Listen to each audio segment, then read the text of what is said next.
Bonjour, bienvenue à tous les deux à ce quart d'heure pro. Je suis Lassène Binoumar, directeur des ventes sur le marché PME chez SAP France.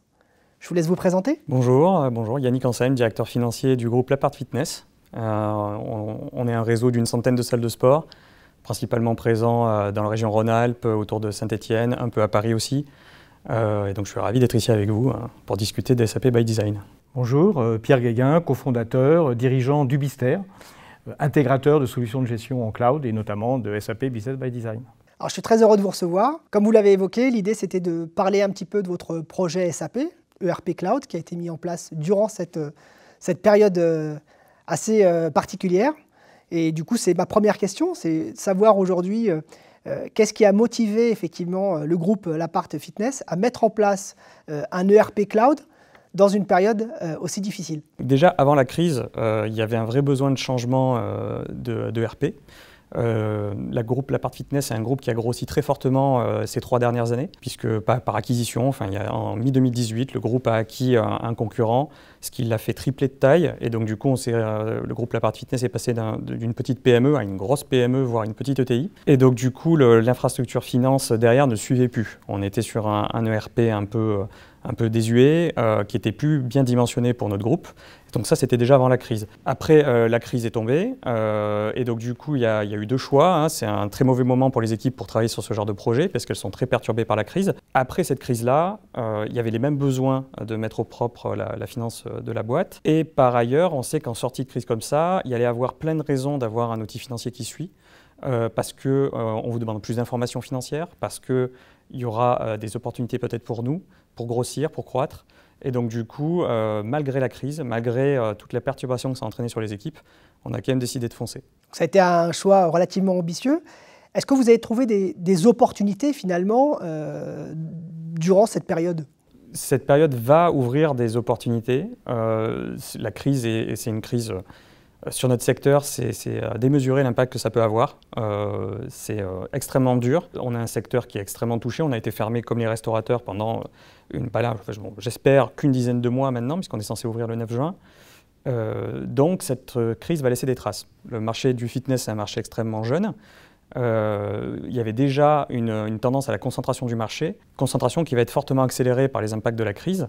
Et donc ce qui peut être pour des acteurs comme nous une opportunité de croissance, de grossir en nombre de clubs, de croissance aussi organique.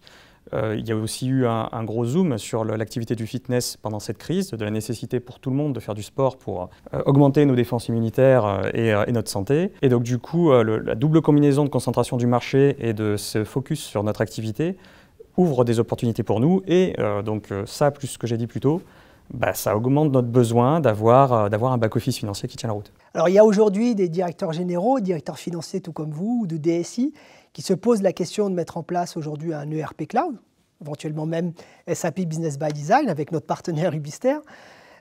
J'aimerais savoir finalement quel message vous pourriez leur passer, qu'est-ce qui vous a décidé effectivement à faire le choix de notre solution et de travailler avec ce partenaire ? Dans les boîtes, les entreprises, les groupes comme nous, qui ont grossi très vite, il y a souvent la nécessité, on est souvent dans des boîtes qui ont grossi tellement vite que du coup on a des outils, comme je disais tout à l'heure, qui sont un peu obsolètes. Donc du coup il y a la nécessité quand même de mettre quelque chose de propre. C'est des outils souvent qui sont très orientés, alors compta pur et uniquement compta, qui sont des outils on-premise, pas en cloud, donc des fois un peu instables. Et du coup, on a cette nécessité de mettre au propre le socle financier. Il y a la nécessité de mettre en place un socle financier propre pour accompagner la croissance de ces groupes-là. Après, derrière, pourquoi un outil comme SAP ? Au moment où moi j'ai dû me poser la question, évidemment, il y a plein d'acteurs. Et donc du coup, quand j'ai su que SAP faisait une version de son outil pour les PME ETI, ça a de suite attiré mon attention, parce que moi j'ai connu lors de ma carrière le SAP dans un grand groupe. Et je me suis dit, si cette puissance technique est mise au service d'un modèle plus proche des PME ETI, ça ne peut être qu'un bon modèle. Donc j'ai été amené à regarder. Et j'ai de suite été attiré par l'outil, la manière dont il est fait, avec une très bonne ergonomie, adaptable à tout style d'équipe, y compris dans des PME ETI, avec cette capacité à s'interfacer avec beaucoup d'autres outils. Donc ça correspondait un peu à notre business model. Et avec cette approche que SAP avait, qui m'a particulièrement séduite, de gérer ces intégrations et l'accompagnement de leurs clients avec des partenaires. Parce qu'on reste des petites boîtes, et on reste des petites entreprises.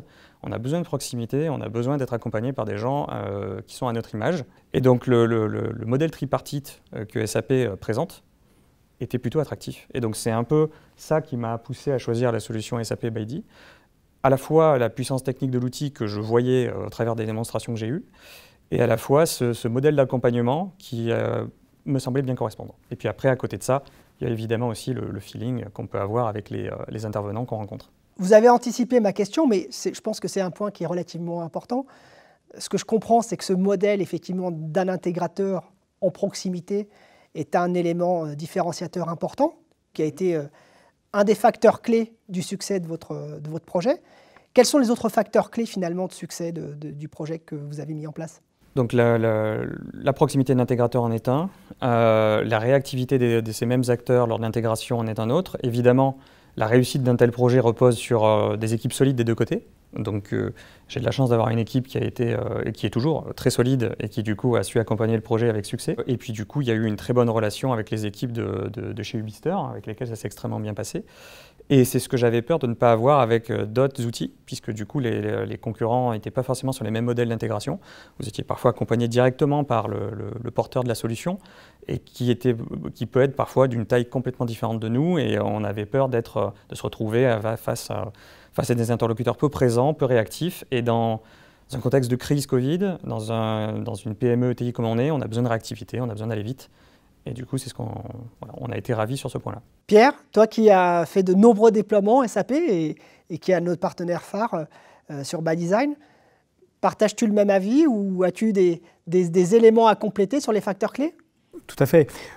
Moi, je voudrais dire que ce projet avec le groupe La Part Fitness a été un projet réussi et surtout a été un projet agréable. Les consultants étaient très heureux de travailler avec les équipes de La Part Fitness et c'est un des facteurs importants, je crois, dans la réussite. Mais si on regarde de manière un petit peu plus technique les choses, je pense qu'il y a 3 éléments qui ont concouru à la réussite de ce projet et à la qualité de la relation qu'on a, puisqu'il y a un lot 2 à venir, etc. Le premier élément, c'était la vision stratégique. Je crois que très clairement, et vous l'avez exprimé, cette envie, ce besoin et les raisons qui motivent le choix de la mise en place d'une solution et l'évolution du système d'information global, c'est quelque chose qui est extrêmement maîtrisé chez La Part Fitness. Il y a cette vision du futur, des besoins, qui est comprise par la direction, qui est comprise par les équipes. Donc ça, c'est cet élément 1, vision stratégique, c'est important. Deuxième élément qui est extrêmement important et qui a parfaitement été mis en place chez La Part Fitness, c'est la qualité de l'équipe. Une équipe motivée, une équipe disponible et une équipe compétente. Il faut les 3 ensemble, il ne faut pas uniquement 2 des 3, il faut les 3 ensemble. Et il faut que cette motivation, cette compétence et cette disponibilité, elle arrive à se concentrer sur toute la durée du projet.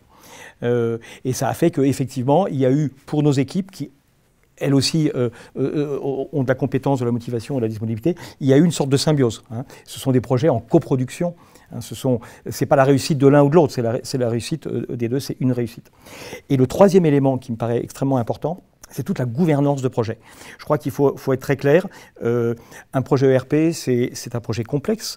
Les ambitions sont importantes, on l'a vu. Les attentes des équipes sont importantes aussi. Mais la réalisation, c'est fondamental. Et je crois qu'en termes de réalisation, il y a eu à chaque niveau les bons éléments.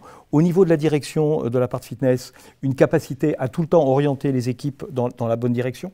Au niveau direction de projet, un bon équilibre entre travailler sur l'outil, travailler sur les compétences, travailler sur les méthodes, les données, etc. Et puis au niveau ensuite le plus fin, au niveau des utilisateurs clés, au niveau des fonctionnalités à mettre en place, il y a eu clairement une volonté de toute l'échelle de l'équipe chez vous de résoudre les problèmes un par un, de ne pas chercher à occulter les choses, de chercher à faire simple, de chercher à prioriser, de chercher à montrer de manière évidente les actions à gain rapide.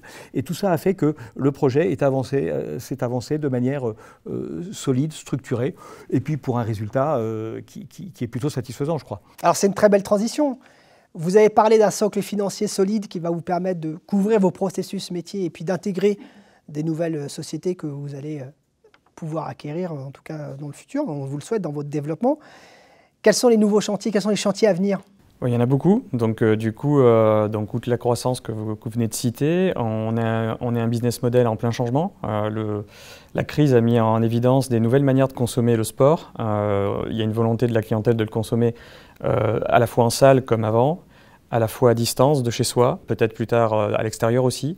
Et donc du coup, ce qui amène des sociétés comme nous à envisager de pouvoir vendre nos produits via, on va dire, en mode multicanal.